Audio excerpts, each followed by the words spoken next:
And ഈ mannerisms പറഞ്ഞില്ലേ അപ്പൂൻ്റെ കാല് എനിക്ക് ഇന്നൊന്ന് ഫീൽ ചെയ്തത് എന്താ അറിയോ, ചേട്ടനായിട്ട് മാനറിസംസ് പറയണത് ഈ അപ്പു വന്നിട്ട് ഇങ്ങനെ കുടിച്ചിട്ട് പോണ ചില സീൻസിലൊക്കെ അതിനെപ്പോഴും ഇങ്ങനെ ഇങ്ങനെ കൈ ഇങ്ങനെ ചേട്ടൻ എപ്പോഴും അപ്പോൾ അത് കണ്ടപ്പോൾ ചോദിച്ചു.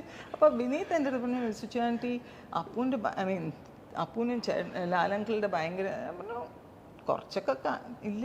അപ്പം ഞാൻ പറഞ്ഞു ഞാൻ വരട്ടെ ഡബ്ബിങ്, എന്താ വെച്ചാൽ ഇവരൊക്കെ ഡബ്ബിങ് കണ്ടിട്ട് ആ സമയത്താണ് പറയുന്നത്. ഞാൻ പറഞ്ഞു ഞാനും വന്നേക്കാം, അപ്പോൾ വരാൻ പറഞ്ഞു. അങ്ങനെ ഞാൻ പോയി കണ്ടപ്പോൾ എനിക്കും ഞാൻ പറഞ്ഞു അയ്യോ ശരിക്കും നീ പറഞ്ഞത് കറക്റ്റാണ്, ഇതിൽ ഇടയ്ക്കിടയ്ക്ക് എനിക്ക് തോന്നുന്നുണ്ട് ചേട്ടൻ്റെ. അപ്പോൾ ഇത് വന്നിട്ട് നാച്ചുറലായിട്ട് വരുന്നതാ. അതെ അതെ അതെ. അപ്പോൾ കുറേ പേര് ഞാൻ വായിച്ചും ഇതിൽ കണ്ടിട്ട് അപ്പോൾ വന്നിട്ട് കോപ്പി ചെയ്യേണ്ട അച്ഛൻ. C it is natural. അവൻ്റെ അച്ഛൻ്റെ ചില ഇത് മാനറിസംസ് വരുന്നത് നാച്ചുറലാണ്. ഈ കോപ്പി ചെയ്യാൻ പറഞ്ഞാൽ അവൻ ഫോർ എക്സാമ്പിൾ കുറേ സിനിമ എൻ്റെ പിള്ളേർ കണ്ടിട്ടില്ല ഇതുവരെ ചേട്ടൻ്റെ.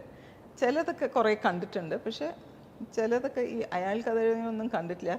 ഓഫ് കോഴ്സ് ചിലതൊക്കെ വിനീത് തന്നെ പറഞ്ഞിട്ടുണ്ട്, ചെയ്യിച്ചു, അവനെ കൊണ്ട് ചെയ്യിച്ചതാ, മനഃപൂർവ്വം ചെയ്യിച്ചതാ.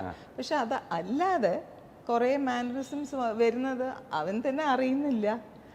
നമ്മൾ കാണുമ്പോൾ നമുക്ക് അറിയുന്നുണ്ട് ഇത് ചേട്ടൻ്റെ പോലെ ഉണ്ട് എന്ന്, തീർച്ചയാണ് അവൻ തന്നെ അറിയുന്നില്ല അത്.